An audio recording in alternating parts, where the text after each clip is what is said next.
Romeo and Juliet, Ikigai and Polarity are some of the productions that will headline this year's Cape Town City Ballet winter season, which runs at the Artscape until the 28th of August. Internationally acclaimed ballet conductor Jonathan Lowe will join the season to conduct the Cape Town Philharmonic Orchestra at select performances. To tell us more, we're joined on Zoom by Debbie Turner, who is the CEO of Cape Town City Ballet. Debbie, a very good morning. Thank you so much for joining us. Welcome to Morning Live.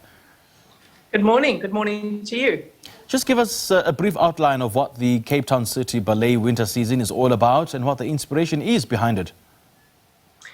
Well, our first offering is Romeo and Juliet, which is Veronica Paper's well-known Shakespearean ballet. We opened just over a week ago and we finish on the 28th of August.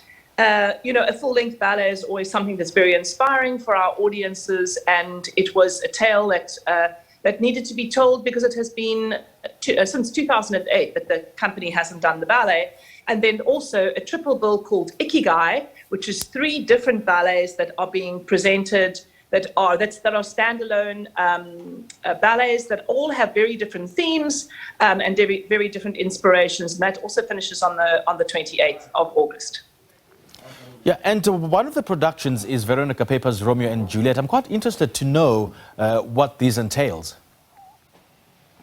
So the ballet is set in 3 acts. It has a cast of about 60 dancers and extras that are actors. For example, we have Marcel Meyer, who takes one of the acting roles. We have some young teenage children who play street urchins. So it's a cast of about 60. It takes us about 2.5 months to put the ballet from scratch onto the stage. And that is separate from the fact that the sets and the costumes in this particular case have been restored from a 1978 production. So it's been a long time in the making, but the actual start to finish for the dancers is about 2.5 months. Yeah, and I believe internationally acclaimed ballet conductor Jonathan Lowe is on your lineup too. Yes, so he is, absolutely. Yeah, who is he and why have you decided to rope him in?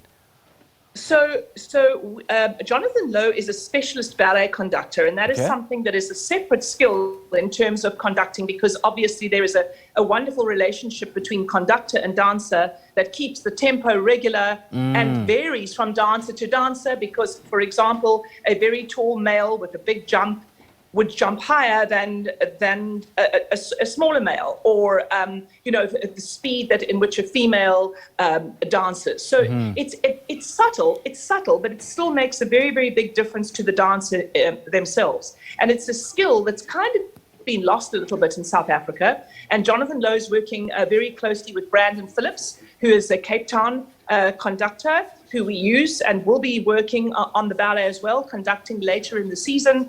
He is a very well-known conductor all over the world. He works just about on every continent for many, many top drawer ballet companies. So it's a case of investment in skills development in South Africa, which is why we also bring in guest artists. And it's a wonderful cultural exchange to start with, because a lot of our guests come from all different countries. And at the same time, it's very inspiring, new cultural energy coming into the space. And the dancers just love meeting people from other parts of the world that are living the same dream that they are. Let's talk about the cast of Romeo and Juliet. Who are your principals? Well, we have 2 principals from the Royal Ballet, Vadim Montegirov and Fumi Kaneko, who have their last performance with us this evening. We have Shantae Daniels and Sipe November, who is a South African working in Canada at the moment, who have just one performance on the 25th of August, should I say. We have Brandon Lawrence from Birmingham with one of our South African ballerinas, Hannah Ward. Our principal lady, Kirstel Patterson, with Leosin Munitz from Brazil. So there are many. We have 5 different casts of Romeo and Juliet's, and that's to give opportunity, also because 16 performances is a very heavy load and needs to be spread, because obviously the roles are very, very demanding.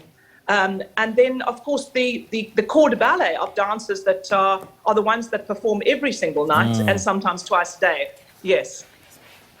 And also on your bill this season is the new triple bill, Ikigai. What's that about? Yeah.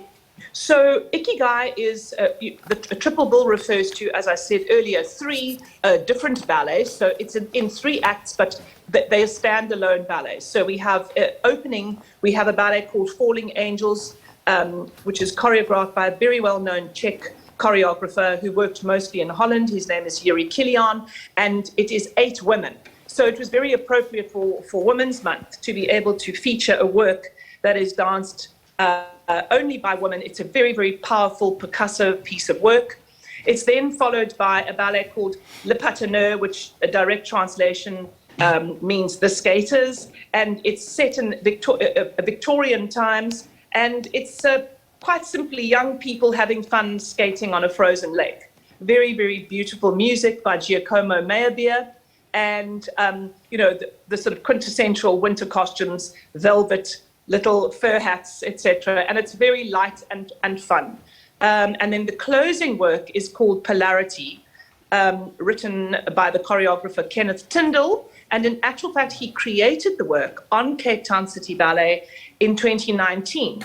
And he was due to come back to extend the work because it was so exciting and so well received in 2020. And then, of course, the inevitable pandemic, hit the world, and everything had to be put on pause.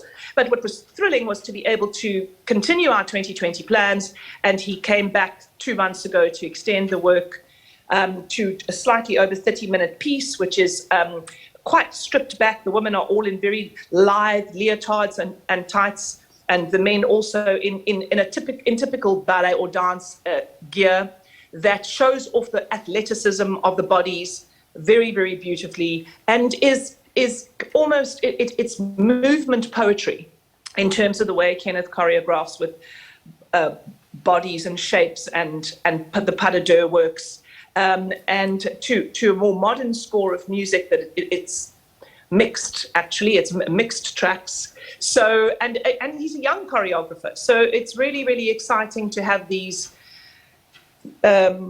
works that are from a choreographer that's in his 40s, and a choreographer that's no longer alive, so Frederick Ashton, and a choreographer that's sort of in the retirement stages of his life. So it's a mix, and it's a bill for everybody, and will be most enjoyable.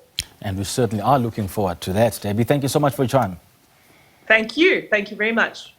Debbie Turner is the CEO of Cape Town City Ballet, speaking to us about the Cape Town City Ballet winter season, which runs at the Artscape until the 28th of August. The program includes Veronica Paper's Romeo and Juliet, alongside an invigorating new triple bill, Ikigai.